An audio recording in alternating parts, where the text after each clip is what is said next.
जय हिंद दोस्तों। आज मैं आपको कहानी बताने वाला हूँ भारत के एक ऐसे शख्स की, एक ऐसे प्रधानमंत्री की जो हम सबके प्रिय रह चुके हैं, जिनका नाम है श्री अटल बिहारी वाजपेयी। इनसे क्यों ना आप परिचित हुए होंगे, आपने ज़रूर इनका नाम सुना होगा। अटल बिहारी वाजपेयी जी जो है हमारे देश के पूर्व प्रधानमंत्री और एक अच्छे वक्ता और एक कवि, एक पोएट। और इनका जो डे है आज हम सेलिब्रेट कर रहे हैं। आज इनका बर्थ उत्सव है, यानी कि आज इनका जन्म दिवस है। और आज हम जानेंगे जो श्री मनमोहन सिंह जी ने कहा था अटल बिहारी वाजपेयी जी के बारे में कि भारत का भीष्म पितामह यदि आपको देखना है तो अटल बिहारी वाजपेयी में आप देख सकते हो। मैं भी उनकी काफ़ी रिस्पेक्ट करता हूँ, मेरे one of the favourite leaders में आते हैं अटल बिहारी वाजपेयी जी। और इनके एक साधारण से व्यक्ति की जो ग्वालियर में जन्म लिया, जिसने एक जो है कान्य कुब्ज ब्राह्मण की फैमिली में जन्म लिया, और कैसे एक साधारण सा बच्चा एक भारत के प्रधानमंत्री की सीट पे पहुंचा, जिस पे लगभग देश के हर शख्स का ये मादा रहता है कि वो इस शख्स इस सीट पे पहुंचे। बट कैसे एक व्यक्ति जो है उस पद तक पहुंचा, ये सारी बातें जो है मैं आपको इस वीडियो में बताने वाला हूँ। समझेंगे एक अटल की अटल गाथा, यानी कि एक महान व्यक्ति की महान गाथा। तो चलिए इस वीडियो को बिना किसी देरी के स्टार्ट कर लेते हैं। तो एक दोस्तों मैं कहानी आपके सामने लेकर आया हूँ। मैं देखिए जब भी कोई भी सब्जेक्ट तैयार करता हूँ, जैसे इससे पहले भी मैं कई सारी बायोग्राफी कई लोगों की ला चुका हूँ। मैंने महात्मा गांधी पे 1.5 घंटे बोला, मैंने डॉक्टर APJ अब्दुल कलाम जी पे 1.5 घंटे बोला, मैंने जो है अभी हाल ही में जो सरदार पटेल जी की बायोग्राफी थी उस पर भी 1 घंटे बोला। मैं लगातार बायोग्राफी ला रहा हूँ और इतनी इंटरेस्टिंग तरीके से इतनी रिसर्च मैं करता हूँ कि मुझे ऐसा लगता है कि मैं खुद ही वो कैरेक्टर में आ जाता हूँ। यानी कि जिस भी कैरेक्टर में मैं रिसर्च करता हूँ बहुत डीप में करता हूँ, तब जा कर के आपके सामने इतना लंबा लंबा मैं बोल पाता हूँ। तो ये देखिए, मैं आपको इस वीडियो में जो बताने वाला हूँ वो कई सारे सोर्सेज से लाई गई जानकारी है। और लास्ट में मैं इनकी कुछ कविताएं भी बताऊंगा, क्योंकि कविताओं के बिना अटल जी अधूरे रह जाते हैं। वैसे इनकी गवर्नेंस तो दुनिया जानती है, किन परिस्थितियों में इन्होंने जो है गवर्नमेंट को चलाया और कैसे चलाया, चलिए समझते हैं। तो अटल जी की जो प्रारंभिक शिक्षा है वो जो है कानपुर सबसे पहले जो है इनका जन्म 25 दिसंबर 1924 को ग्वालियर में हुआ था। ग्वालियर जो है मध्य प्रदेश में पड़ता है। और इनकी माता जी का नाम था कृष्ण देवी और इनके पिताजी का नाम था कृष्ण बिहारी वाजपेयी। ये इनके पिताजी जो थे वो जन्म से ही शिक्षक थे, जिनका प्रभाव जो है देखिए इनके पिताजी का प्रभाव अपने बच्चे में भी पड़ेगा। देखिए किसी भी व्यक्ति का बैकग्राउंड जानना क्यों ज़रूरी होता है। जैसे कोई भी बायोग्राफी स्टार्ट की जाती है तो इसी तरीके से क्यों स्टार्ट की जाती है। मैं आपको बता दूं, चूँकि मैं एक फिलॉसफी का भी स्टूडेंट रहा हूँ और मैंने ये समझा है कि कोई भी व्यक्ति के निर्माण में उसका व्यक्तित्व जो है उसके बचपन से बहुत रिलेट करता है। यानी कि उसने जो बचपन में एक्टिविटी की होंगी, अभी मैं आपको बताऊँगा अभी कि ये सारे गुण आते कहाँ से हैं। क्योंकि जो शिक्षा होती है वो बचपन से ही डाली जाती है। जो संगत आप करोगे वैसी रंगत होगी। तो इनका जन्म देखिए ब्राह्मण फैमिली में हुआ, और इसलिए देखिए ये जो है हिंदुत्व की ओर थोड़ा इनका झुकाव ज़्यादा रहेगा। ये भी मैं आपको बता दूं। इसके पीछे कारण क्या है, क्योंकि इनका जो संबंध है वो कान्य कुब्ज ब्राह्मण फैमिली से है, और कान्य कुब्ज ब्राह्मण फैमिली में इनका जन्म हुआ था।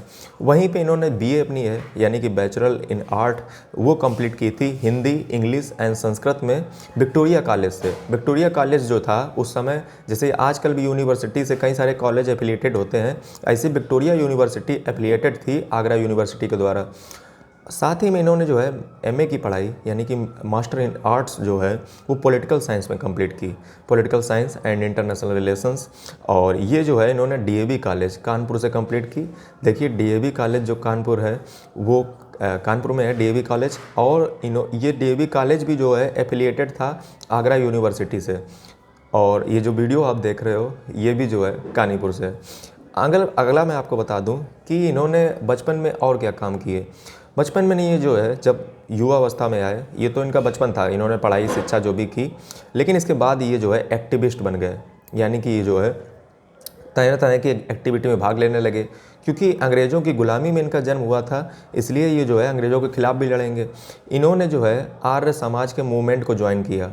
आर्य समाज का मूवमेंट मतलब आर्य समाजी, आप जानते हो कि बहुत ज़्यादा तर्कशील अपने आप को मानते हैं, और यही तर्कशीलता जो है वो कहीं ना कहीं अटल बिहारी जी में आई है। इसीलिए मैं आपसे कह रहा था स्टार्ट में वीडियो में कि कोई भी व्यक्ति के निर्माण में उसके बचपन का बड़ा योगदान होता है। ये देखिए आर्य समाज को ज्वाइन किए, इसलिए इनके अंदर कुछ ना कुछ तर्कशीलता भी आती है और कहीं ना कहीं इनका जो एक धर्म के प्रति जो इनकी जो विचार हैं वो महान कहीं ना कहीं आर्य समाज के कारण बन रहे हैं। उसके जो लॉजिकल, उसकी जो रीजनिंग वो इनके माइंड में बैठ रही है, इसके कारण भी इनका इफेक्ट पड़ा। साथ में इन्होंने बाबा साहब आप्टे से प्रभावित होकर इन्होंने बाद में जो है आरएसएस को भी ज्वाइन किया, राष्ट्रीय स्वयंसेवक संघ। और इसके बाद जो है इन पे एक एलिगेशन लगता है कि ये जो है क्विट इंडिया मूवमेंट को सपोर्ट नहीं किए थे, और कुछ लोग मानते हैं कि सपोर्ट किए थे। तो इस पे जो है जो भी डाउट्स जो भी है वो वादी पे छोड़ देते हैं और हमें नहीं लेना देना कि ज्वाइन किया नहीं किया। फिलहाल इन्होंने आर्य समाज के आंदोलन को पहले ज्वाइन किया, उसके बाद आरएसएस के में ज्वाइन किया बाबा साहब आप्टे से प्रभावित होकर के, और क्विट इंडिया मूवमेंट्स के ऊपर जो है इनके ऊपर एलिगेशन लगता है कि इन्होंने ज्वाइन किया या नहीं किया। वहीं पे मैं आपको बता दूं कि इनका अर्ली पॉलिटिकल करियर क्या था। इनका अर्ली पॉलिटिकल करियर की अगर बात करें, शुरुआती जो इनका राजनीतिक जीवन था वो कुछ ऐसा था। इन्होंने भारतीय जनसंघ को ज्वाइन किया था 1951 में। दरअसल भारतीय जनसंघ को जो है डॉक्टर श्यामा प्रसाद मुखर्जी जी ने जो है भारतीय जनसंघ की नींव रखी थी 1951 में, जो एक हिंदू का ही राइट विंग थी, यानी कि जो आरएसएस थी उसी का राइट विंग ये पार्टी बनाई गई थी भारतीय जनसंघ, जिसमें जो है पंडित दीनदयाल उपाध्याय, श्यामा प्रसाद मुखर्जी जैसे जो है नेता थे, जिनके साथ जो है अटल बिहारी वाजपेयी ने जी ने जो है काम किया। वहीं पे अटल जी ने जो है नेशनल सेक्रेटरी ये भी बने, जो भारतीय जनसंघ है उसके जो नॉर्थ रीजन था न्यू दिल्ली वाला, उसके नेशनल सिक्योरिटी भी रहे हैं, नेशनल सेक्रेटरी भी रहे हैं। मैं यहाँ पे थोड़ा सा, और इन्होंने जो है पहली बार चुनाव में, लोकसभा के जो चुनाव थे, जनरल इलेक्शन थे 1957 के, इन्होंने 1957 के जनरल इलेक्शन में भाग लिया और ये बलरामपुर की सीट से ये जो है लोकसभा की सीट में जीत गए। और यहीं पे पंडित नेहरू ने कहा था कि ये व्यक्ति जो है इतना बेहतरीन बोलता है, लोकसभा में इतना बेहतरीन बोलता है, कहीं पे भी भाषण देता है, मैं भविष्यवाणी करता हूँ कि ये भविष्य में प्राइम मिनिस्टर ऑफ इंडिया बनेगा। ये पंडित नेहरू ने 1957 के जनरल इलेक्शन में ही कह दिया था, और आगे चल के कुछ ऐसा होगा भी। आगे बात करी जाए तो अब इनका पॉलिटिकल करियर चल रहा था जनसंघ के साथ, यानी कि जनसंघ जो 1951 में श्यामा प्रसाद मुखर्जी जी ने, जो आरएसएस का ही राइट विंग था, उसको जो है ये ज्वाइन करते हैं 1951 में, जिसके सेक्रेटरी भी बनते हैं। लेकिन आगे चल के होता क्या है कि यही जनसंघ जनता पार्टी में कब तब्दील हो जाता है। दरअसल जनसंघ छोटा था तो जनता पार्टी में और पार्टियों की ज़रूरत थी, तो एक कोलिशन, एक गठबंधन बना लिया जाता है और ये जनसंघ जनता पार्टी में तब्दील हो जाता है। और यही जनसंघ की जनता पार्टी की सरकार है वो 1977 में बनती है। लेकिन हम 1977 में जाएं उससे पहले आप समझ लीजिए कि अटल जी को एक बार अरेस्ट भी किया गया था। किसके कारण? क्योंकि आप जानते हैं कि 1975 में देश में आपातकाल लगाया गया था। आपातकाल लगता है, हमारे देश में जो आपातकाल है वो 1975 में श्रीमती इंदिरा गांधी जी द्वारा लगाया गया था। उनका अंदरूनी मामला था और वो जो है देश के जितने भी नेता थे उनको जेल में डालना चाहती थी, क्योंकि जब नेता ही नहीं रहेगा तो चुनाव कौन लड़ेगा। तो ये जो है इंदिरा गांधी जी की जो है मेंटालिटी थी, जिसके कारण बस जो है अटल जी को जेल में भी डाला गया। और वहाँ पर कुछ बच्चे जो है, कुछ स्टूडेंट वायलेंस कर रहे थे, तो अटल जी ने कहा था कि आप वायलेंस बंद कर दीजिए और इंदिरा गांधी जी से माफ़ी मांग लीजिए। लेकिन उस स्टूडेंट ने जो है, वो जो लोग थे, वो जो छात्र थे, उन्होंने माफ़ी मांगना स्वीकार नहीं किया। ये इंटरनल इमरजेंसी जब देश में लगी थी, इसके बारे में आपको पता होना चाहिए, 1975 में इंदिरा गांधी जी ने लगाई थी, और जिसके कारण नेताओं का दरअसल ये घटिया प्रकार की राजनीति थी, आप ऐसे भी कह सकते हो, कि जिसमें जो है लोगों नेताओं को मतलब इतना खतरनाक पूरी मतलब तानाशाही चलाई गई थी। देखिए, मैं इस वीडियो का तात्पर्य मैं पहले ही क्लियर कर दूं कि इसमें मैं भी उन्हीं विचारधारा को सपोर्ट करता हूं, इसलिए मैं गलत को गलत कहता हूं, सही को सही कहता हूं। मैं किसी भी पार्टी का नहीं हूँ, मैं भी एक पेशे से शिक्षक हूँ, टीचर हूँ, और मैं जो मुझे सही लगता है वो मैं सही कहता हूँ, जो गलत होता है गलत होता है। मेरी कोई पार्टी नहीं है, मैं व्यक्ति का समर्थन करता हूँ, उसके व्यक्तित्व का समर्थन करता हूँ, मैं किसी पार्टी का समर्थन नहीं करता, पहले ही बता देता हूँ बीच में। अब ये देखिए 1977 में मोरारजी देसाई की सरकार बनती है जनता पार्टी की, लेकिन वो सरकार ज़्यादा समय तक टिक नहीं पाती है। वो सरकार जो है 2 साल के अंदर अंदर गिर जाती है, क्योंकि जो जनता पार्टी थी उसके अंदर ही बहुत सारी जो है कलह पड़ चुकी थी, बहुत सारी जो है उठ पटक हो रही थी, जिसके कारण मोरारजी देसाई और अटल बिहारी वाजपेयी जो है 2 साल के बाद इससे रिजाइन कर देते हैं। लेकिन मैं आपको बता दूं कि ये जो गठबंधन की सरकार थी जनता पार्टी की, जिसमें मोरारजी देसाई प्राइम मिनिस्टर बनाए गए थे, ये जनता पार्टी की सरकार में ही पहली बार अटल बिहारी वाजपेयी फॉरेन मिनिस्टर बने थे। यानी कि हमारे विदेश मंत्री पहली बार अटल बिहारी वाजपेयी मोरारजी देसाई की सरकार में बनाए गए थे, जो कि जनता पार्टी का गठबंधन की सरकार थी, जिसमें जो है 1977 के इलेक्शन में पहली बार अटल बिहारी वाजपेयी जी जो थे वो फॉरेन मिनिस्टर बनाए गए थे।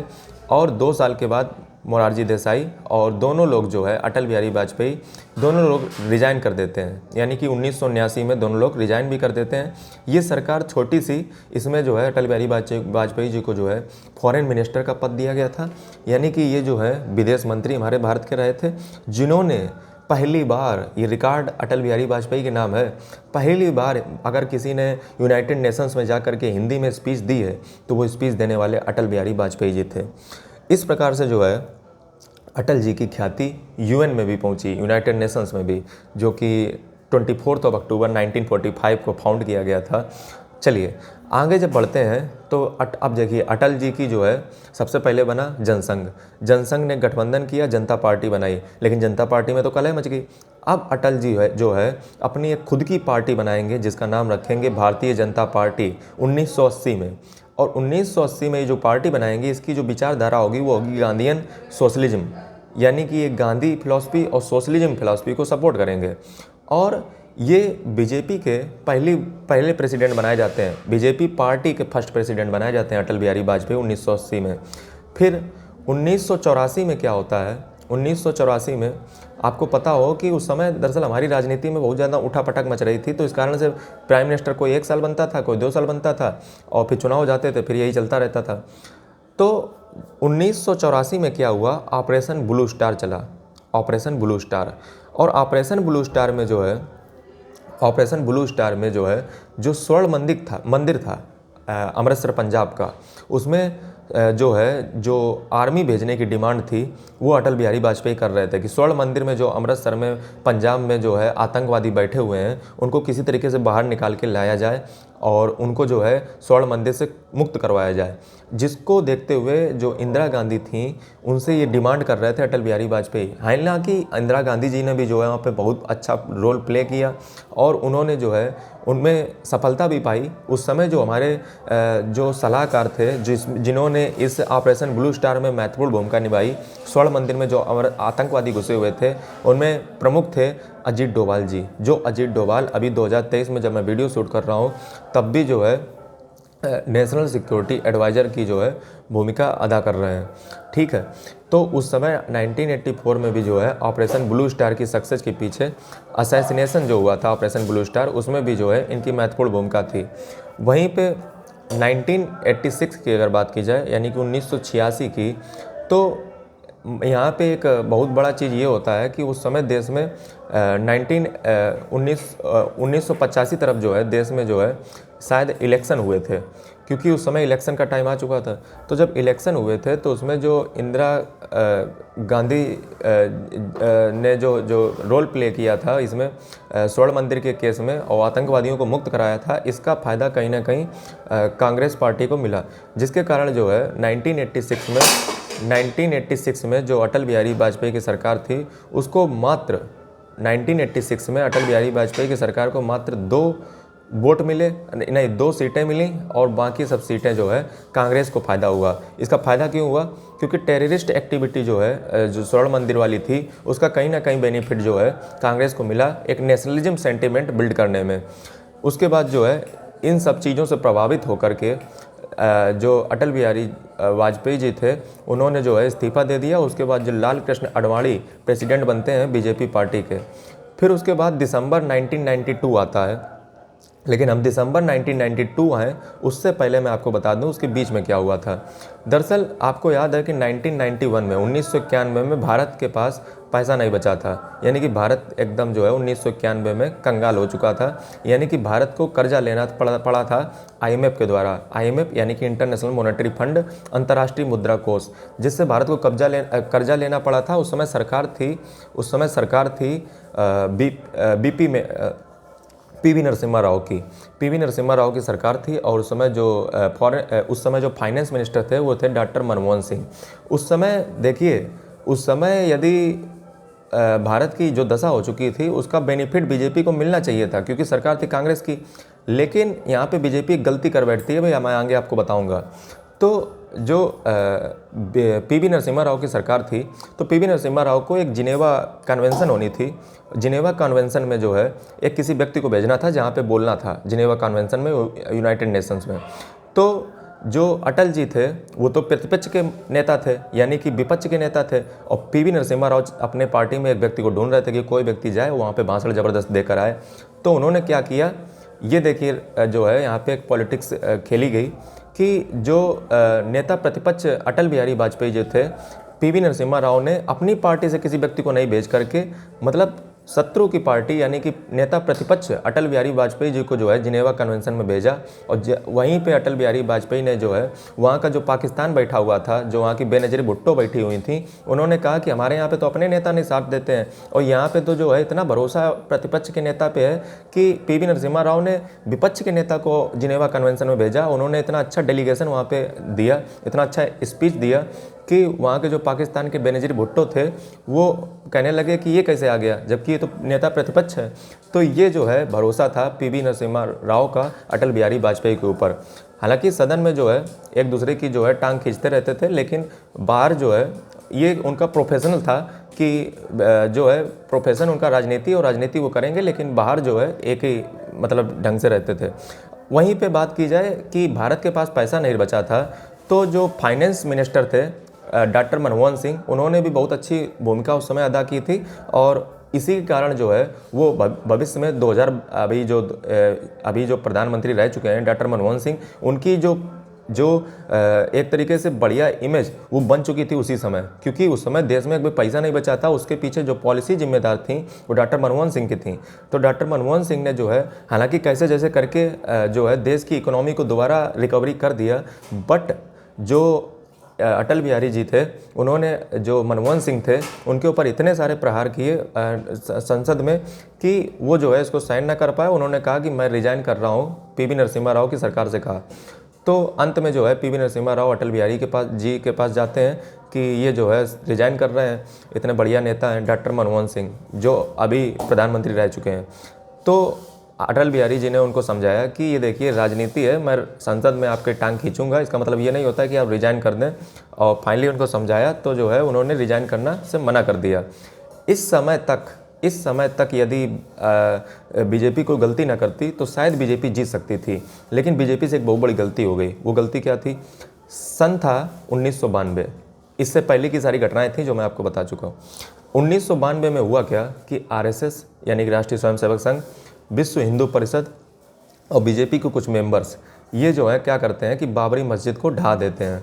और इस बाबरी मस्जिद को ढाने के बाद देश में एक नेगेटिव सेंटीमेंट बन जाता है बीजेपी के खिलाफ कि आपने जो है कैसे कर दिया, और मतलब लड़ाई दंगे बहुत सारे होते हैं और तमाम तरीके का बवाल मचता है। ये थी 1992 की बात, जिसके कारण जो है बीजेपी को एक अपनी इमेज में लॉस होता है कि बाबरी मस्जिद में इन्हीं का हाथ था, बीजेपी मेंबर्स और आरएसएस और विश्व हिंदू परिषद। वहीं पे अगर आगे हम चलते हैं तो अभी मैं आपको, हो सकता है आगे मैं भूल जाऊं, तो अभी मैं आपको बता दूं जो अटल बिहारी जी थे वो लोकसभा की किन किन सीटों से जीते थे। ये बलरामपुर की सीट से जीते थे, ग्वालियर की सीट से जीते थे, नई दिल्ली की सीट से जीते थे, लखनऊ की सीट से जीते थे। ये मैं आपको अभी बता दूँ, हो सकता है आगे मैं भूल जाऊँ। अब यहाँ पे बात कर लेते हैं अटल बिहारी वाजपेयी जी के प्रधानमंत्री बनने की। तो प्रधानमंत्री बनने की अगर बात है तो अटल बिहारी जी जो थे उनका 3 टर्म आए हैं, यानी कि पहली बार इनकी जब सरकार बनी थी तो ये मात्र इनकी सरकार 16 दिन में ही गिर गई थी। ऐसा क्या हुआ था? ऐसा ये हुआ था कि दरअसल ये जो बाबरी मस्जिद का मामला था ये इनके लिए काल बन गया था और इनकी सरकार मई 1996 से 1 जून 1996 तक ही चल पाई, यानी कि 16 दिन चल पाई। और इनके ऊपर जो है बाबरी मस्जिद महंगी पड़ गई। और शंकर दयाल शर्मा उस समय के प्रेसिडेंट थे, उन्होंने इनको सरकार बनाने का निमंत्रण दिया था कि आप आइए सरकार बनाइए। सेकंड टर्म की बात की जाए, ये इनका था पहला टर्म, जब इनकी 16 दिन ये सरकार चली थी, गिर गई थी। उसके बाद सेकंड टर्म इनका आया था 1998 में, 1998 में, और इनकी सरकार दूसरी बार चली थी मात्र 1 साल, यानी कि 1999 तक। ऐसा क्या हुआ था, ये दरअसल एक वोट से हार गए थे। दरअसल जो जैसे आप समझिए कि इंडिया को 2 भागों में बांट सकते हो, एक नॉर्थ इंडिया, एक साउथ इंडिया। साउथ इंडिया का कहीं ना कहीं कल्चर जो है वो हिंदुज़म के सपोर्ट में हालांकि रहा तो है, बट वो थोड़ा सा कहीं ना कहीं हिंदू के पक्ष में रहता नहीं है। तो उस समय वहाँ की जो जयललिता, जैसा कि आप जानते हो वहाँ की अम्मा उनको कहा जाता है, तो उन जयललिता जी ने जो है अपना सपोर्ट छीन लिया था अटल बिहारी वाजपेयी जी से बाबरी मस्जिद के कारणवश, जिससे इनकी सरकार गिर गई और फाइनली जो है देश में दोबारा इलेक्शन हुए। लेकिन इस बीच, इस 1 साल के बीच कई सारी घटनाएं घटी जिनका मैं अभी आपसे जिक्र करने वाला हूं। पहला तो घटना ये हुई कि जो बीजेपी थी उसने एक कोalition बनाया, यानी कि गठबंधन बनाया कई सारे पार्टी के साथ मिलकर, जिसको कहा गया एनडीए, नेशनल डेमोक्रेटिक अलायंस। जैसे अगर आप आज देखें तो आज की कांग्रेस ने अपना यूपीए बनाया था, और अब आज तो कांग्रेस का इंडिया गठबंधन चल रहा है, इंडियन डेमोक्रेटिक, और ऐसा करके कोई उसका फुल फॉर्म है। तो अब इस 1 साल के बीच में अटल बिहारी जी ने जो जो काम किए मैं आपको बता देता हूँ। पहला, सबसे पहले आप समझिए, देखिए उस समय जो है मैं आपको बता दूं, इन्होंने न्यूक्लियर टेस्ट को अंजाम दे दिया। अब ये न्यूक्लियर टेस्ट क्या था, ये देखिए मैं आपको सेकेंड टर्म में जो अटल बिहारी वाजपेयी जी ने 1 साल के अंदर जो जो कर डाला वो शायद ही आज कोई नेता कर पाएगा। मैं उनके काम आपको गिनवा देता हूँ। 1 साल के अंदर उन्होंने न्यूक्लियर टेस्ट करवाया। न्यूक्लियर टेस्ट क्या था, दरअसल पहली बार न्यूक्लियर टेस्ट किया गया था 18 मई 1974 को पोखरण में। वो था इंदिरा गांधी की सरकार में। लेकिन वो टेस्ट अमेरिका मानने को तैयार नहीं था कि हम नहीं जानते कि आपने एटम बम बनाया है, नहीं बनाया है, हमें तो शक है कि आपने एटम बम आपके पास है ही नहीं, इंडिया से कह रहा था अमेरिका। तो अटल बिहारी देख रहे थे कि हमारे पास अभी इंडिया के पास कोई ताकत है नहीं। अब जैसे यहाँ पे कुछ लोग आएंगे, वो कहेंगे कि बम बनाने से क्या फ़ायदा है। तो यहाँ पे मैं आपको बता दूँ कि बम बनाना और बम में पैसा खर्च करना ये सब किस लिए ज़रूरी है, मैं आपको बता देता हूँ। इसलिए ज़रूरी है कि सिर्फ ऐसे कट्टा बंदूक तलवार रखने से कुछ नहीं होता है। अगर कोई अमेरिका जैसा पावरफुल नेशन अगर आपके ऊपर अटैक कर देगा तो आपको क्या वहाँ पे हाथों से लड़ने जाओगे, 2 मिनट में राख कर दिए जाओगे। तो इसके लिए ये चीज़ अटल बिहारी वाजपेयी जानते थे कि अगर इस दुनिया को ताकतवर बनाना, इस इंडिया को ताकतवर बनाना है, तो वो बस एक ही चीज़ है, education and research and development. इसलिए वो सबसे ज़्यादा प्रमोट करते थे शिक्षा को। अभी देखिए शिक्षा के क्षेत्र में वो कितना बड़ा कदम उठाएंगे जो आज देश में सराहनीय किया जाता है। तो सबसे पहले वो समझ लेते हैं कि न्यूक्लियर टेस्ट, यानी कि अटल बिहारी जी जान चुके थे कि इंडिया के आज 50 साल होने जा रहे हैं और इंडिया के पास एक एटम बम नहीं है। अगर कल को जो है कोई दूसरा नेशन हमारे ऊपर अटैक कर देता तो इंडिया के पास न्यूक्लियर पावर है ही नहीं। तो अटल बिहारी जी को जो है धमकी दी गई अमेरिका के द्वारा कि आप न्यूक्लियर टेस्ट नहीं करोगे। देखिए हमेशा याद रखिए, जो बड़ी ताकतें होती हैं वो चाहती हैं कि छोटी ताकत कभी ऊपर ना आए, इसके लिए वो धमकी भी दी। अमेरिका ने कहा कि आप न्यूक्लियर टेस्ट कर नहीं सकते, अगर आपने न्यूक्लियर टेस्ट किया तो मैं आपके ऊपर बहुत सारी सैंक्शन लगा दूंगा। अमेरिका के पास बस यही हथियार होता है कि वो कभी ना कभी सैंक्शन लगा देता है। सैंक्शन कैसी होती हैं कि अमेरिका वो सारी मनी को फ्रीज कर लेता है जो उसके देश में इंडिया के द्वारा होगी। सैंक्शन का मतलब ये होता है। दूसरा मतलब ये होता है कि इंडिया के साथ कोई भी ट्रेड नहीं करेगा। इस 2 तरीके से अमेरिका हमेशा सैंक्शन की धमकी देता रहता है। लेकिन अटल बिहारी वाजपेयी ने ये कुछ भी नहीं सुना। उसी समय हमारे देश के जो साइंटिस्ट, बहुत ग्रेट साइंटिस्ट कहे जाते हैं, डॉक्टर एपीजे अब्दुल कलाम, इन दोनों की जोड़ी ने जो है 5 अंडरग्राउंड न्यूक्लियर टेस्ट कर डाले पोखरण में, जो राजस्थान में पड़ता है। इससे जो है अच्छा, अमेरिका ने जो है मिसाइलें भी ऊपर से सैटेलाइट लगा दी थी चेक करने के लिए कि अगर इंडिया में कोई गतिविधि ऐसी मिलती है तो जो है हम जो है इस इंडिया के ऊपर कार्रवाई कर देंगे। लेकिन हमारी दिमाग जो है वो उनके दिमाग से काफ़ी आगे था। हमने क्या किया, जब वो सैटेलाइट चली जाती थी तब हम काम करते थे और अंडरग्राउंड काम करते थे। और जिस दिन हमें फोड़ना था उस दिन हमने क्या कहा कि तूफान आया हुआ है राजस्थान में, और वहाँ पता चला न्यूक्लियर टेस्ट लॉन्च हो गया। तब तक जो है हमारा पड़ोसी मुल्क भी, पाकिस्तान भी, वो कहता है हम कभी पीछे रहें, क्योंकि हमारी उसकी पुराने जो है ताल्लुकात रहे हैं। तो उसने भी जो है काम चालू कर दिया न्यूक्लियर टेस्ट का, उसने भी बम फोड़ दिए। अब अमेरिका ने जो है, अमेरिका के पास खबर पहुंच गई कि ये सब आपको उल्लू बनाया जा रहा है और आप इन्होंने जो है न्यूक्लियर टेस्ट कर लिए हैं। अमेरिका ने जो है भारत के ऊपर बहुत सारे सैंक्शन थोप दिए। और जब सैंक्शन थोपना का मतलब ये होता है इंडिया की इकोनॉमी अब जाएगी नीचे, यानी कि इतना बड़ा जो है जो कदम था वो अमेरिका ने उठा लिया इंडिया के लिए। हालांकि इंडिया, अमेरिका भी जानता था कि इंडिया के साथ हम जो है चाइना के ऊपर काउंटर कर सकते हैं, इसलिए इंडिया के साथ हम ज़्यादा समय तक दुश्मनी रख नहीं सकते हैं, ये बात अमेरिका भी जानता है। और फाइनली 6 महीने तक ये नौटंकी चली और अंत में जो है इंडिया बन गया न्यूक्लियर पावर और 6 महीने बाद सब बंद हो गया, तमाशा निपट गया। क्योंकि अमेरिका भी जानता है कि इधर अगर साउथ चाइना सी को अगर कंट्रोल करना है चाइना के ऊपर, क्योंकि अमेरिका का मकसद इंडिया नहीं है, इंडिया तो छोटा मोटा है, अमेरिका का मकसद है चाइना एक बड़ी ताकत है और बड़ी ताकत कभी बड़ी ताकत को देखना ही नहीं चाहेगी। और अगर चाइना को कंट्रोल करना है तो इंडिया को कंट्रोल करना पड़ेगा, यानी कि इंडिया के साथ अपने बुरे जो रिश्ते हैं वो बना नहीं सकते हैं। अंत में जो है अमेरिका साधारण हो गया। फिर ये देखिए पहला काम था 1 साल के अंदर। दूसरा काम क्या था? दूसरा काम था लाहौर जो है इन्होंने एक बस शुरू की थी जो लाहौर से जो है चलती थी इंडिया के लिए। अब ये इसका बस का नाम क्या था? इंडिया पाक बस सेवा थी, जो पाकिस्तान और इंडिया के बीच रिश्ते को सुधारने के लिए ये बस सेवा चालू की गई थी। लेकिन अंत में मिला क्या? पाकिस्तान हमेशा से देखो ऐसे ही रहा है, जितना भी तुम कर लो लेकिन अंत में मिलता वही है। अंत में हुआ क्या? लाहौर बस सेवा बढ़िया दोस्ती उस्ती का चलाया गया अभियान, लेकिन थोड़े दिन बाद क्या हुआ कि जो कारगिल वार था उसको देखा गया। कारगिल वार क्या था? दरअसल ये देखिए बस एक तरफ चालू हुई और दूसरी तरफ ये पाकिस्तान क्या कर रहा था कि कारगिल में जो जम्मू कश्मीर ऊपर पड़ता है वहाँ पे जो है इसने कुछ आतंकवादी भेज दिए जम्मू कश्मीर में, और जम्मू कश्मीर में इसने जो है कई सारी पोस्टों को ऑक्यूपाई कर लिया। मतलब ये इंडिया के बॉर्डर पे इसने ट्रूप्स को डिप्लॉय कर दिया। तो जब ट्रूप्स को डिप्लॉय कर दिया, अच्छा इसमें जो है साजिश किसकी मानी जा सकती है? इसमें साजिश अमेरिका की मानी जा सकती है, क्योंकि अमेरिका इस तरीके की घटनाओं में रहता है हमेशा, वो पैसा बस फेंकता है उधर तरफ काम चालू हो जाता है। पाकिस्तान ने क्या किया? सारे ट्रूप्स को डिप्लॉय कर दिया। जैसे दरअसल ये पता कैसे चला था कि इंडिया का कारगिल वार स्टार्ट हो गया है? दरअसल ये पता ऐसे चला कि कुछ चरवाहे थे जम्मू कश्मीर के, उन्होंने एक दिन देखा कि कई सारे आतंकवादी घटनाएं जम्मू कश्मीर में चल रही हैं। तुरंत हमारी सेना जो है अलर्ट पे आई और ये कारगिल वार 3 महीने चला। ये देखिए 1 साल की सरकार में सब हो रहा है। मतलब कितने बड़े इंडिया के ऊपर जो है कहर बरपे थे। न्यूक्लियर टेस्ट की सैंक्शन लगी थी 6 महीने तक, लाहौर बस सेवा चालू की गई थी। इकोनॉमी हमारी वैसे भी नीचे गई होगी, क्योंकि जब सैंक्शन लगे हैं, थोड़े बड़े सैंक्शन नहीं होते हैं, समझिएगा बात को, और इंडिया इतना बहुत बड़ा डेवलपमेंट भी नहीं था। फिर कारगिल वार चालू हो गया। कारगिल वार में जो है हमारे इंडिया के 500 सैनिक मारे गए, शहीद हो गए, और पाकिस्तान के जो सैनिक थे वो 4000 सैनिक कम से कम उनके मारे गए पाकिस्तान के। और ये वार जो है इसका नाम, ये जो युद्ध एक तरीके से जो चला था ये 3 महीने चला था, और इस ऑपरेशन का नाम था ऑपरेशन विजय, जिसमें इंडिया के सारे ट्रूप्स एक्टिव हो गए थे और पाकिस्तान को खदेड़ दिया था उसके घर तक। इस समय हुआ क्या? दरअसल इंडिया जो है, जो अटल बिहारी वाजपेयी जो थे उन्होंने बिल क्लिंटन, क्योंकि वो जानते थे कि कहीं ना कहीं इसके पीछे अमेरिका होगा, तो बिल क्लिंटन को जो है पाकिस्तान धमकी दे रहा था कि मैं न्यूक्लियर पावर चला दूंगा, बम चला दूंगा। कि तो अटल बिहारी वाजपेयी मन ही मन सोच रहे थे कि हमने क्या दिवाली में चुटाने के लिए रखे हैं। तो अटल बिहारी वाजपेयी ने बिल क्लिंटन से कह दिया था कि मैं आपको सुबह तक का अल्टीमेटम देता हूँ, ये पाकिस्तान कल का सूरज नहीं देख पाएगा। और वैसे ही हुआ, पाकिस्तान की रातों रात बैंड बज गई और पाकिस्तान पीछे भाग गया।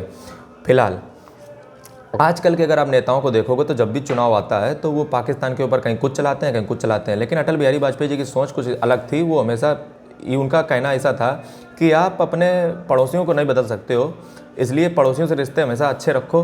क्योंकि आप दूर के व्यक्तियों से तो चलिए रिश्ते जैसे भी रख लीजिए, लेकिन पड़ोसी तो हमेशा वही रहेगा, तो उससे रिश्ते अच्छे किए जाएँ। लेकिन आजकल के लोगों की थॉट क्या है कि एक पाकिस्तान के ऊपर बम गिराओ तो फिर देश में हमारी वाहवाही होगी और तुरंत हमारे इलेक्शन में जीत आ जाएगी। ये आप हर इलेक्शन में देखते होगे, कभी नोटिस करना। और दूसरा क्या होता है, एक हिंदू मुस्लिम का मुद्दा जो है ये भी बहुत चलता रहता है। जब भी इलेक्शन आए हिंदू मुस्लिम चलने लगेगा, ठीक है। तो इस तरीके से हमारी मीडिया भी पब्लिश करती है, ये मीडिया हमारे हिंदुस्तान की, इसलिए मीडिया की हिंदुस्तान की जो रैंकिंग है वो वर्ल्ड में देखा जाए 142 है, यदि आपको पता हो। अब 3rd टर्म आया अटल बिहारी वाजपेयी जी का। देखिए उनकी सरकार गिर चुकी है 1999 में, मैं इंटर करने जा रहा हूँ 3rd टर्म में। इस 3rd टर्म में वो बहुत सारे काम करेंगे।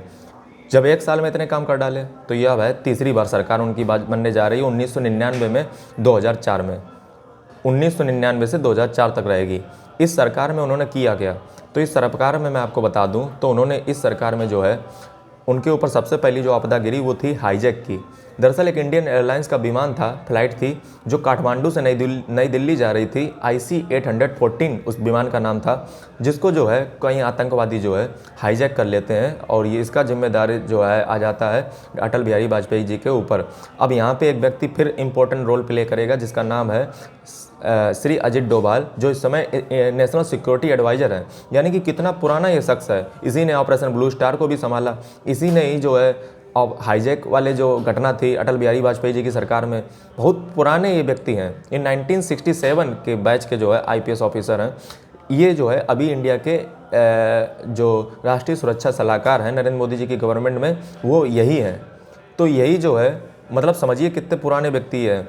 और इन्होंने जो है, मैं आपको बता दूं, इन्होंने उस हाईजैक जो विमान था, वो हाईजैक का विमान जो है वो काठमांडू उतारा। ये हाईजैक का जो विमान है वो कांधार अफगानिस्तान में उतारा जा करके। डिमांड ये रखी गई कि आपने जो आतंकवादी मसूद अजहर और कई सारे, देखिए उन्होंने शर्त तो बहुत लंबी चौड़ी रखी थी कि हमें ये रिहा व्यक्ति चाहिए, ये आतंकवादी हमारे रिहा कर दीजिए। लेकिन अटल बिहारी जी ने जो है कुछ भी ना एक भी सुनी। और जो वहाँ के सबसे रोल इंपॉर्टेंट प्ले कर रहे थे national security advisor Ajit Doval, उन्होंने इतनी अच्छी उनकी डीलिंग पावर है कि वो 2-3 आतंकवादियों को छुड़ाने पे आ गए, मजबूर हो गए। और मतलब 200 की बात को 2-3 पे ले आना बहुत बड़ी बात है। और मसूद अजहर को हालांकि छोड़ दिया गया, और वही मसूद अजहर आज जो है बहुत बड़ा जहर बना फिरता है। अब यहाँ पे जो है बात आई मार्च 2000 की। मार्च 2000 में जो है बिल क्लिंटन, जो पाकिस्तान के जो अमेरिका के प्रेसिडेंट हैं, वो पहली बार यानी कि 20 साल बाद पहली बार, इससे पहले जो है 1978 में जिमी कार्टर अमेरिका के प्रेसिडेंट इंडिया में विजिट किए थे। लेकिन ये जो है टोटल 22 साल बाद जो है पहली बार 22 साल बाद कोई अमेरिका का प्रेसिडेंट इंडिया में आया था, सन 2000 में, मार्च सन 2000 में, और जिनका नाम था बिल क्लिंटन। ये वही वाले थे जिनको कॉल लगाई गई थी। अब दबाव देखिए यहाँ पे जो है अटल बिहारी वाजपेयी जी के ऊपर कई सारे थे, जो लगा रही थी RSS यानी कि राष्ट्रीय स्वयंसेवक संघ। वो कह रही थी कि जनसंघ को मुझे लगता है कि फिर चालू करना पड़ेगा। क्यों चालू करना पड़ेगा? क्योंकि अटल बिहारी वाजपेयी मंदिर मस्जिद के मामले में पढ़ ही नहीं रहे थे, जो RSS को बुरा लग रहा था कहीं ना कहीं। तो वो कह रहे थे कि जनसंघ मुझे लगता है फिर चालू करना पड़ेगा, और अटल बिहारी वाजपेयी जी जो है हमारी कोई बात नहीं सुन रहे हैं। आर्टिकल 370 पे भी कोई एक्शन नहीं ले रहे हैं। आर्टिकल 370 जो आज उनके जो शिष्य कह लीजिए एक तरीके से, जो नरेंद्र मोदी जी ने जो है 5 अगस्त 2019 में जम्मू कश्मीर रीऑर्गेनाइजेशन एक्ट 2019 के तहत जो है जम्मू कश्मीर को एक जो विशेष दर्जा आर्टिकल 317 के तहत मिलता था, वो 370 धारा हटा दी। वहीं पे यूनिफॉर्म सिविल कोड का भी प्रेशर था अटल बिहारी वाजपेयी के ऊपर। लेकिन अटल बिहारी वाजपेयी जी जो है से कोई मिल नहीं पा रहा था रिस्पांस, क्योंकि सरकार अभी नई बनी थी और इतना बड़ा गठबंधन भी नहीं था जो बन जाएगा। वहीं पे जो है तो यहाँ पे जो दबाव था वो अटल बिहारी वाजपेयी जी के ऊपर था कि बाबरी मस्जिद और आर्टिकल 370 UCC यानी कि यूनिफॉर्म सिविल कोड, ये सारे लाए जाएं। और ये सारे दबाव जो थे मैंने आपको एक एक करके एक्सप्लेन कर दिए। उसके बाद जो है जो पाकिस्तान ने ये हरकत की थी, इसको देखते हुए अटल बिहारी वाजपेयी जो है दोबारा निमंत्रण देते हैं पाकिस्तान के प्रेसिडेंट परवेज़ मुशर्रफ को आगरा में, कि आगरा जो है वो मुसलमानों का प्रतीक है, यानी कि वहाँ पे ताजमहल है और ताजमहल मुसलमानों से कहीं ना कहीं रिलेट करता है। ये सोच करके अटल बिहारी वाजपेयी जी ने निमंत्रण था वो प्रेसिडेंट परवेज़ मुशर्रफ जो पाकिस्तान के थे उनको दिया। लेकिन परवेज़ मुशर्रफ जो है बिना कोई कन्फ्लिक्ट, जो जम्मू कश्मीर का डिस्प्यूट जो है उसको रिजॉल्व किए चले गए पाकिस्तान। और उसके बाद उनके रिटर्न में जो गिफ्ट दिया गया पाकिस्तान के द्वारा वो ये था 2001 का पार्लियामेंट अटैक। ये पार्लियामेंट में अटैक हुआ था जिसमें जो है पार्लियामेंट में कई सारे टेररिस्ट घुसे आए थे और जिन पर रिटर्न में एंटी काउंटर किया गया और उन टेररिस्ट का खात्मा किया गया। अब यहाँ पे देखिए सबसे इम्पोर्टेंट बात है जो अटल बिहारी वाजपेयी जी के शासनकाल में एक चीज़ और हुई। वो एक चीज़ क्या हुई? वो एक चीज़ ये हुई कि 2002 में जो है गुजरात में कुछ हिंसा हुई। अभी गुजरात में हिंसा क्या थी? दरअसल गुजरात में हिंसा की अगर बात की जाए तो गुजरात में कई सारे दंगे भड़क गए। ये दंगे भड़कने का कारण क्या था?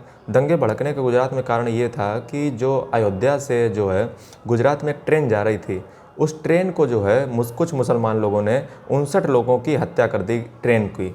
मतलब ट्रेन को रोक राख के उसके जो है 59 लोगों की हत्या कर दी गई मुसलमान लोगों के द्वारा गुजरात में, जो अयोध्या से आ रही थी। अब इसको देखते हुए जो है हिंदू मुस्लिम सेंटिमेंट वहाँ पे भड़के और जो हज़ारों मुसलमान लोगों को जो है हिंदुओं ने मार डाला गुजरात के दंगों में, ठीक है, जिसका एलिगेशन पूरी तरीके से लगाया गया नरेंद्र मोदी जी के ऊपर। अभी नरेंद्र मोदी जी वहाँ पे कैसे आ गए? दरअसल आपको मैं थोड़ा सा बता दूं कि वो वहाँ के उस समय चीफ मिनिस्टर थे, जो मुख्यमंत्री थे। और कभी आप अगर अटल बिहारी वाजपेयी जी की फ़ोटो अगर आप वीडियो एक आप देखे होंगे कि वो नरेंद्र मोदी जी के साथ है, तो वो उसी समय की है, उसी दंगों की है। वो दरअसल वहाँ पे सिखाने गए थे राजधर्म का पाठ नरेंद्र मोदी को। वो वहाँ पे बताने गए थे कि एक राजा का जो कर्तव्य होता है वो राजधर्म होता है, वो कोई हिंदू का नहीं होता है, ना कोई मुसलमान का होता है। यही आपको जो पर्सनैलिटी है अटल बिहारी वाजपेयी जी की भी देखने को मिलेगी कि वो राजधर्म का पाठ नरेंद्र मोदी जी को पढ़ाने गए थे और वो चाहते थे कि नरेंद्र मोदी जी जो है रिजाइन कर दें। और इन्होंने, लेकिन पार्टी के अदर मेंबर थे, उन्होंने कहा अच्छा खासा सीएम है, हटाइए मत। तो उन्होंने हटाना स्वीकार नहीं किया, मतलब जो उन्होंने जो है राजधर्म का पाठ पढ़ाया और माइक पे कुछ देर बोले थे। उनकी स्पीच जो है वो आप यूट्यूब पे सुन सकते हो। उस समय जो है नरेंद्र मोदी जी को समझाया था कि आप जो है हिंदू मुस्लिम के चक्कर में मत पड़िए और आप जो है राजधर्म का पाठ पढ़िए, क्योंकि आपको जो है राजा हैं। और 2004 में इनकी सरकार इसी कारण गिर भी जाती है। अटल बिहारी वाजपेयी जी की जो सरकार है वो इसी कारण गिर जाती है कि 2002 में जो गुजरात हिंसा इतनी भयंकर हुई, गुजरात का वायलेंस हुआ, उसको जो सरकार वहाँ की थी नरेंद्र मोदी जी की, वो रोकने में नाकामयाब रही और आपने उस व्यक्ति को हटाया नहीं और उसको जो है बैठे रहने दिया। इसी कारण जो है 2004 में इनकी सरकार गिर गई। ये आप सोचोगे मैं किस बिहार पे कह रहा हूँ, ये बात जो है अटल बिहारी वाजपेयी की जी के जो सूत्र हैं उनके हिसाब से मुझे यहाँ पे मिली हुई है देखा जाए तो। और अटल बिहारी जी ने क्या किया? तो अटल बिहारी जी ने जो है एक FRBM एक्ट लाए। ये FRBM एक्ट क्या होता है? दरअसल आज आप देखते होंगे कि जो 54 करोड़ का कर्जा था 2014 में, जो 54 करोड़ का कर्जा शायद था इंडिया पे, वो शायद आज 200 करोड़ प्लस पहुंच चुका है। मतलब इंडिया पे इतना बड़ा कर्जा है, समझे? अब आप कहोगे ये कैसे मैं बता रहा हूँ, तो ये मैंने कांग्रेस की जो है उस पर व्हाट्सएप जो उनका चैनल है उस पर मैंने देखा था। लेकिन मैंने जो बिलियंस जो आंकड़ा जारी किए जाते हैं उसमें मैंने देखा है तो 500 कुछ जो है बिलियन डॉलर इंडिया पे कर्ज है। यानी कि कर्ज तो अच्छा खासा है, जो कि कर्ज जो है हर साल बढ़ रहा है। तो इसको कंट्रोल किया कैसे किया जाए, इसके लिए आज की सरकारें तो कुछ नहीं करती हैं। हालांकि हमारा जो 2023 का बजट था उसमें कहा गया था कि हम कर्जे को जो है 4.5 या जाए ऐसा कुछ जो है उसके परसेंट के नीचे लाएंगे कर्जे को GDP के अनुपात में। लेकिन इस पे जो काम किया था वो अटल बिहारी वाजपेयी जी ने किया था। पहली बार fiscal responsibility budget management act लेकर आए थे। इसका तात्पर्य ये था कि गवर्नमेंट जो है एक निश्चित लिमिट के ऊपर कर्जा नहीं ले सकती है और कर्जे को कंट्रोल कीजिए, क्योंकि कर्जा देश के लिए बहुत हानिकारक होता है। इसको देखते हुए ये पहली बार एक्ट कौन लाया था? उन्हीं की सरकार लाई थी। वहीं पे अटल बिहारी जी ने जो है चाइना के रिलेशन को सुधारने के लिए इन्होंने कहा कि सिक्किम जो है नहीं, पहले उन्होंने कहा कि तिब्बत जो है वो चाइना का पार्ट है, क्योंकि दुनिया एक्सेप्ट नहीं करती है ना कि चाइना का पार्ट तिब्बत है।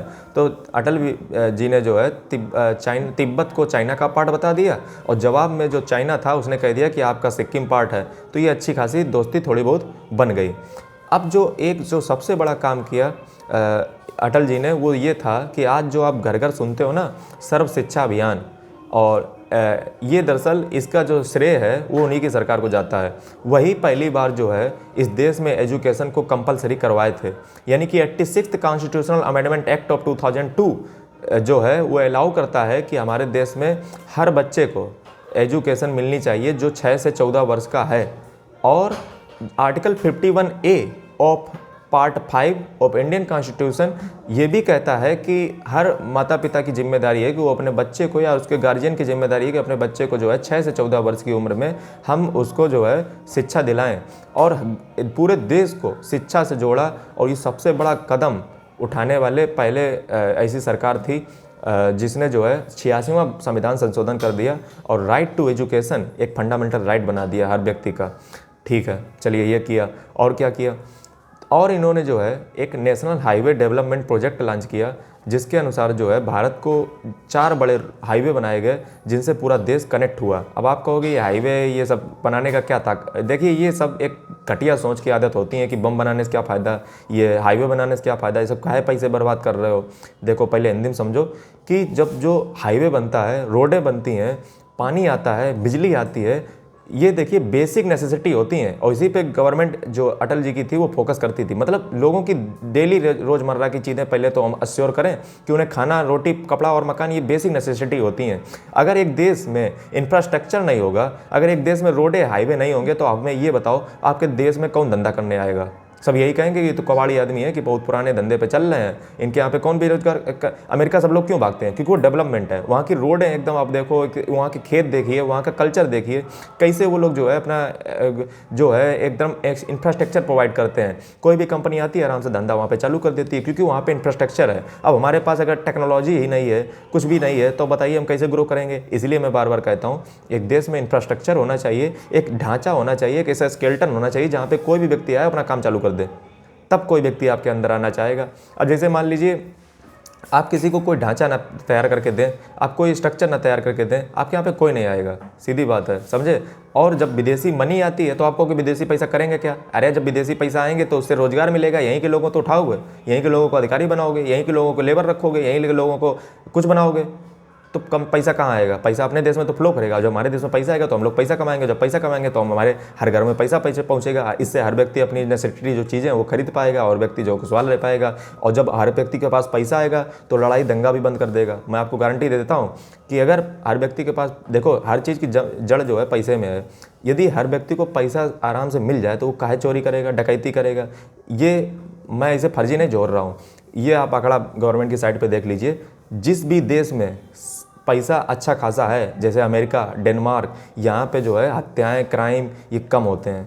क्यों? क्योंकि यहाँ पे हर व्यक्ति के पास पैसा है। और जिस देश में, पाकिस्तान जैसे देख लीजिए, डेली क्राइम, आतंकवादी, टेररिस्ट, ये मसूद अजहर, ये सब बन रहे हैं कि ये क्यों बन रहे हैं? क्योंकि इनकी सबसे बड़ी चीज़ ये है, इनके पास पैसा नहीं है। दूसरा, ये इतने बड़े अनपढ़ हैं कि इनको जो भी पढ़ा दिया जाता है उनके अकाउंट के द्वारा वो सब पढ़ लेते हैं। इसीलिए कहा जाता है कि एक जो है एजुकेशन, रिसर्च, डेवलपमेंट, इंफ्रास्ट्रक्चर एक देश के लिए बहुत नेसेसरी होता है। और अटल जी ने इन्हीं बेसिक नीडों पे काम किया, इन्हीं बेसिक ज़रूरतों को देश की पूरा किया। ठीक है, अब जो है मैं अंतिम पड़ाव पे आ चुका हूँ, जहाँ पे मैं जो है इनकी अंत की जो है बात बताता हूँ। दिसंबर 2005 में जो है इन्होंने रिटायरमेंट ले लिया पॉलिटिक्स में, और इनको जो है डॉक्टर मनमोहन सिंह, जो हमारे देश के अटल बिहारी वाजपेयी जी के बाद जो है एक तरीके से प्रधानमंत्री बने थे, जो कि कुछ बोलते नहीं थे ज़्यादा, और इन्होंने जो है अटल बिहारी वाजपेयी जी को भीष्म पितामह कहा है भारतीय राजनीति का। और 2009 से इनकी तबीयत खराब रहनी चालू हो गई, और 16 अगस्त 2018 को, 15 अगस्त को नहीं, क्योंकि उस दिन हमारे देश की आज़ादी चल रही थी, 16 अगस्त 2018 को इनका देहांत हो गया, निधन हो गया। और इनको जो रत्न मिले हैं वो मैं आपको गिना देता हूँ, इनको कितने सारे अवार्ड मिले हैं। वैसे तो इनको बहुत सारे अवार्ड मिले हैं, लेकिन कुछ इंपॉर्टेंट हैं जो कि आपको जानना जरूरी है। पद्म विभूषण इनको 1992 में मिला था, यानी कि 1992 में इनको पद्म विभूषण, जो भारत का हाईएस्ट सेकंड गैलेंट्री अवार्ड है, वो इनको मिल चुका है। भारत रत्न, इनकी तबीयत बहुत ज़्यादा ख़राब थी तो इनके घर पे ही पहुंचाया गया था। भारत रत्न 2015 में इनको जो है दिया गया था। और क्या कुछ ऐसे काम किए गए हैं अटल जी के नाम पे जो, हाँ, तो दुनिया की सबसे जो लॉन्गेस्ट टनल है उसका नाम भी जो है रोहतांग में जो पड़ती है उसका भी नाम जो है अटल टनल रखा गया है, अटल टनल। वहीं पे थर्ड लॉन्गेस्ट जो केबल ब्रिज है इंडिया में, उसका नाम भी जो है अटल सेतु रखा गया है। तो ये सारी जानकारी जो थी वो मैंने बताई अटल जी की बायोग्राफी के बारे में। इन्होंने जो है अपनी कई सारी कविताएं भी लिखी थी, इनकी कविताएं भी जो है काफ़ी फेमस हैं।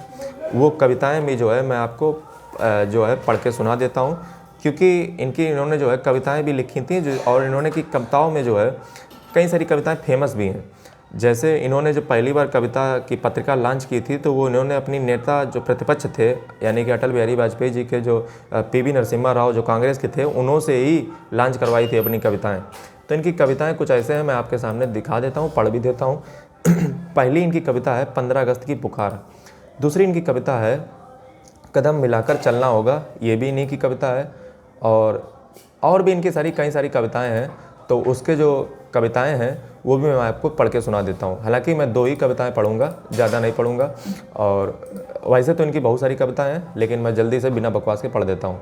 पहली इनकी कविता है, 15 अगस्त का दिन कहता आज़ादी अभी अधूरी है। देखिए किस कॉन्टेक्स्ट में कही जा रही है, यहाँ पे समझिए इनकी चीज़ को। मैं इसलिए कहता हूँ कि कोई भी व्यक्ति ऐसे नहीं बन जाता है, उसके पीछे उसके जो कारण होते हैं वो जिम्मेदार होते हैं। ये देखिए बेसिक चीज़ों पर ध्यान देते थे। इनका आज़ादी का मतलब ये नहीं था कि देश में आज़ादी आ गई। जैसे मान लो आपने कहा देश में कि भैया कल से आज़ाद हो आप लोग, तो आम आदमी क्या मिला? आम आदमी आज भी भिखारी था, कल भी भिखारी है, परसों भिखारी रहेगा, उसको क्या फ़ायदा मिला? तो इसके जवाब में अटल जी जो है एक कविता लिखते हैं, वो कहते हैं 15 अगस्त का दिन कहता आज़ादी अभी अधूरी है। यानी कि 15 अगस्त का जो दिन है वो कहता है कि आज़ादी भी अधूरी है। मतलब आज़ादी पूरी कब होगी? आज़ादी पूरी तब होगी जब हमारे देश की एक आम छोटा से छोटा व्यक्ति देश पे सड़क पे फुटपाथ पे छोड़ना बंद कर देगा। हमारे देश में भिखारी जितने भी हैं वो सब खत्म हो जाएंगे। हमारे देश को खुशहाल तब होगा जब हमारे देश के हर छोटे से छोटे व्यक्ति के पास एक बेसिक नेसेसिटी रोटी कपड़ा और मकान, एक इतनी तो मतलब कैपेबिलिटी होनी चाहिए कि वो अपना सर्वाइव कर पाए। यदि हम ऐसा करवाने में असमर्थ हैं, हमारी सरकारें असमर्थ हैं, तो हम आज़ादी कहने लायक नहीं है। ये उनका मतलब था। तो इसीलिए वो इस पे कविता लिख देते हैं कि 15 अगस्त का दिन कहता आज़ादी अभी अधूरी है, सपने सच होने बाकी हैं, राबी की शपथ न पूरी है, जिनकी लाशों पर पग धरकर आज़ादी भारत में आई, वे अब तक हैं खाना बदोश, गम की काली बदली छाई, कलकत्ते के फुटपाथों पर जो आंधी पानी सहते हैं। ये देखिए यहाँ पे वही बातें कही जा रही हैं जो मैं आपको समझा रहा था कि कलकत्ते के फुटपाथों पर जो आंधी पानी सहते हैं, उनसे पूछो 15 अगस्त के बारे में क्या कहते हैं। सही बात है कि कलकत्ते के जो फुटपाथ पे जो रहते हैं उनके लिए आज़ादी का मतलब क्या हुआ? आज़ादी उनके लिए क्या है? वो तो कल भी वही कर रहे थे, आज भी वही कर रहे हैं। आज़ादी का मतलब है कि उनकी बेसिक नेसेसिटी पूरी होनी चाहिए। हिंदू के नाते उनका दुख सुनते यदि तुम्हें ला जाती, तो सीमा के उस पार चलो, सभ्यता जहाँ कुचली जाती। ये पाकिस्तान की बात कर रहे हैं कि कभी पाकिस्तान में जाके देखो जाकर के, जो हिंदुस्तान में रहते हैं वो हिंदुस्तान की बुराई करते हैं, उनसे वो कह रहे हैं कि पाकिस्तान में जाके एक बार देखो जाकर के। इंसान जहाँ बेचा जाता, इंसान जहाँ खरीदा जाता, इस्लाम सिसकियाँ भरता है, डॉलर मन में मुस्काता है, भूखों की गोली नंगों को हथियार पिनाए जाते हैं, सूखे कंठों से जिहादी नारे लगवाए जाते हैं। ये वही टेररिस्ट घटनाओं की बात हो रही है। लाहौर कराची ढाका पर मातम की है काली छाया, पख्तूनों पर गिलगित है गमगीन गुलामी का साया। बस इसलिए तो कहता हूँ आज़ादी अभी अधूरी है, कैसे उल्लास मनाऊँ मैं, थोड़े दिन की मजबूरी है। दिन दूर नहीं, खंडित भारत को पुनः अखंड बनाएंगे, गिलगित से गारो पर्वत तक आज़ादी पर्व मनाएंगे। उस स्वर्ण दिवस के लिए आज से कमर कसें बलिदान करें, जो पाया उसमें खो ना जाएं, जो खोया उसका ध्यान करें। मतलब इनका ये है कि जो आज़ादी आपने पाई है उसको इसी तरीके जो है बर्बाद ना करें, उसको जो है सरकारें घटिया राजनीति को जो है बंद करें, और देश की जो सही में आज़ादी का मतलब है, जो सोशलिज्म की इनकी जो विचारधारा मैंने शुरुआत में बात की थी, उसको ये सपोर्ट कर रहे हैं। और इनकी दूसरी कविता है कदम मिलाकर चलना होगा। ये इनकी कविताएं देखिए नहीं है, ये इनके बारे में बताने की दरअसल तकनीक है कि अपने बारे में बता रहे हैं। इनका देखिए अटल जी जो थे वो हमेशा अपनी नहीं सोचते थे, वो सबको साथ लेकर चलते थे। जैसा कि इन्होंने गठबंधन भी बनाया, कई सारी सरकारों के बहुत सारे दबाव भी पड़े, कई सारे लोगों ने जो है इन पे दबाव बनाया, लेकिन फिर भी जो है ये सबको साथ लेकर चलते थे, क्योंकि ये जानते थे कि सरकारें जैसे इनका बहुत बड़ा भाषण भी फेमस है कि सरकारें आएंगी जाएंगी, ये जो पार्टी है वो बनेगी बिगड़ेगी, लेकिन ये देश रहना चाहिए। इसलिए सभी लोगों को साथ लेकर चलने की इनकी ये सबको साथ लेकर चलते थे। उसी पे जो है इन्होंने कविता लिखी है, मैं पढ़ देता हूँ। बाधाएं आती हैं आए घिरे प्रलय की घोर घटाएं, पाँवों के नीचे अंगारे, सिर पर बरसें यदि ज्वालाएं, निज हाथों में हंसते हंसते आग लगाकर जलना होगा, कदम मिलाकर चलना होगा। हास्य रुदन में तूफानों में अगर संख्यक, बलिदानों में विद्यानों में वीरानों में अपमानों में सम्मानों में उन्नत मस्तक पूतभरा सीना पीड़ाओं में पलना होगा, कदम मिलाकर चलना होगा। उजियारे में अंधकार में कल कहार में बीचदार में घोर तड़ा में पूत प्यार में चढ़िक जीत में दीर्घहार में जीवन के सतत आकर्षक अरमानों को ढलना होगा, कदम मिलाकर चलना होगा। सम्मुख फैला हरगर ध्येय पथ, प्रगति चिरंतन कैसा अब सुस्मित अर्षित कैसा, श्रमशलत असफल सफल समान मनोरथ, सब कुछ देकर कुछ ना मांगते, पावस बनकर ढलना होगा, कदम मिलाकर चलना होगा। कुछ कांटों से सज्जित जीवन, प्रकार से प्यार से वंचित यौवन, नीरोता से कृत शब्दवन परिहरित अर्पित अपना तनमन, जीवन को सत आहुति में जलना होगा, गलना होगा, कदम मिलाकर चलना होगा। यानी कि ये एक तरीके से अपनी कविताओं के माध्यम से जो भविष्य के राजनीतिज्ञ हैं उनको दिखाना चाह रहे हैं कि आप जो है अपनी घटिया राजनीति को बंद कीजिए और सबको साथ लेकर चलिए और देश की राजनीति कीजिए, ना कि किसी धर्म, मजहब और किसी छोटी मोटी जो चीज़ें आज पकड़ करके आप चलते हो, एक देश के ऊपर आक्रमण करके आप अपने चुनाव में अपनी ढिंढोरा पिटवाना चाहते हो। तो इस राजनीति को, घटिया राजनीति को बंद कीजिए, सबके साथ चलिए, तो उसी में भलाई है। ये इस तरीके की बात को जो है वसुधैव कुटुंबकम जो भारत है, जो भारत की जो संस्कृति है, उसमें भी कहा जाता है कि अयम निजा पर्वेति गणना लघु चेतसाम उदार चरिता नाम तो वसुधैव कुटुंबकम, यानी कि ये अपना है, इसी ये पराया है। ऐसी गणना सिर्फ छोटे हृदय वाले लोग करते हैं, जो बड़े हृदय वाले होते हैं उनके लिए पूरी पृथ्वी परिवार के समान होती है। ऐसा इनका विचार है। काफ़ी इनके जो विचार हैं उनसे आपको सीखना चाहिए। देखिए, अब बायोग्राफी बताने का मतलब सिर्फ ये नहीं होता कि आप बैठे बैठे बस कहानी जैसा सुन लो, इससे हमें सीखनी चाहिए, क्योंकि आप जो अपनी ज़िंदगी में करोगे फिर आप उससे सीखोगे। इससे अच्छा हम दूसरे की ज़िंदगी सीख लें, कितना फ़ायदा मिलेगा। अब यहाँ पे जो इनकी लास्ट कविता है वो है मौत से ठन गई। ये इन्होंने जो है कविता लिखी थी और ये जानते थे कि भविष्य में जो है एक दिन इनकी भी जो है मृत्यु होगी, और उसी के लिए इन्होंने लिखी है कि मौत से ठन गई, जूझने का मेरा इरादा न था, मोड़ पर मिलेंगे इसका वादा न था, रास्ता रोक कर वह खड़ी हो गई, यूँ लगा ज़िंदगी से बड़ी हो गई, मौत की उम्र क्या है 2 पल भी नहीं, ज़िंदगी सिलसिला आजकल की नहीं। मतलब ये कह रहे हैं कि मौत तो 2 मिनट में आ जाती है, लेकिन ज़िंदगी एक लंबा सिलसिला होती है। मैं जी भर जिया, मैं मन से मरूं, लौट कर आऊँगा, खूंट से क्यों डरूं, तू दबे पाँव आ, चोरी छिपे से ना आ, सामने वार कर फिर मुझे आजमा, मौत से बेखबर ज़िंदगी का सफ़र, शाम हर सुरमई, रात बसी का स्वर, बात ऐसी नहीं कोई गम ही नहीं, दर्द अपने पर आए कुछ काम भी नहीं, प्यार इतना परायों से मुझको मिला, ना अपनों से बाकी है कोई गिला, हर चुनौती से 2 हाथ मैंने किए, आंधियों में जलाए हैं बुझते दिए, आज झकझोरता तेज तूफान है, नाव भंवरों की बहाव में मेहमान है, पार पाने का कायम मगर हौसला, देख तेरा तेवर तूफान का, तेवरी बन गई, मौत से ठन गई। तो ये जो है इनकी अंतिम कविता थी जो मैंने आपको पढ़ी, और मैंने सारी इनकी कविताएं पढ़ी, और एक एक मैंने ऐसे जो है वीडियो नहीं बन जाता है। ये जो 1 घंटे का वीडियो होने जा रहा है, मैं देख रहा हूँ, ये इसके लिए काफ़ी रिसर्च करनी पड़ती है, काफ़ी मेहनत करनी पड़ती है। और यदि आपको लगता हो कि इसमें जो है काफ़ी रिसर्च लगती है, मेहनत लगती है, तो आपको कोई पे नहीं करना है, कोई मुझे फीस नहीं पे करनी है। बस आपको करना क्या है, इस चैनल को लाइक कर दीजिए, चैनल को सब्सक्राइब कर दीजिए। मैं इससे पहले भी कई सारे ऐसे वीडियो ला चुका हूँ और बहुत डिटेल में बात करता हूँ, एक एक चीज़ों को आपको समझाता हूँ। यदि आपको कुछ पे करना है तो आप इतना ही कर सकते हो। मैं कुछ नहीं जानता हूँ, जैसे भी दबाइए, चाहे आप जिससे भी दबाइए, घंटी को दबा दीजिए और बेल आइकन को दबा दीजिए, सब्सक्राइब कर दीजिए, वीडियो को लाइक कर दीजिए। वैसे मैं जाते जाते आपको बताता जाऊँ कि इससे पहले भी मैं जो है कई सारे लोगों पे जो बायोग्राफी ला चुका हूँ। महात्मा गांधी पे मैं 1.5 घंटे बोला, डॉक्टर APJ अब्दुल कलाम पे मैं जो 1.5 घंटे बोला, मैं सरदार पटेल पे भी जो है 1 घंटे बोला, और ये आज वीडियो भी जो है 1 घंटे बोला। धन्यवाद।